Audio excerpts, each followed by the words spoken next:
Semiconductor শিল্পের উন্নয়ন ও প্রযুক্তি খাতে প্রবাসী বাংলাদেশিদের সম্পৃক্ততাকে সামনে রেখে শুরু হলো ন্যাশনাল সেমিকন্ডাক্টর, ইলেকট্রনিক্স ও এআই রোবোটিক্স সামিট। সম্মেলনের উদ্বোধনী বক্তব্যে এ খাতের অপার সম্ভাবনার কথা তুলে ধরেন প্রধানমন্ত্রী তারেক রহমান। ভবিষ্যৎ প্রজন্মের সামনে একটি মেধাভিত্তিক বাংলাদেশের সম্ভাবনার বার্তাও পৌঁছে দেন তিনি।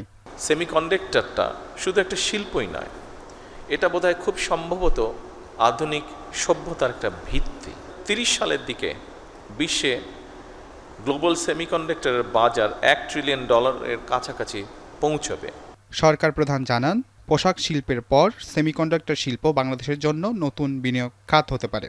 এই বাজারে প্রবেশের জন্য বাংলাদেশের সামনে যে অপার সম্ভাবনার সুযোগ রয়েছে সেটি কাজে লাগাতে বিশেষ প্রণোদনা ও ট্যাক্স মওকুফের আশ্বাস দেন প্রধানমন্ত্রী।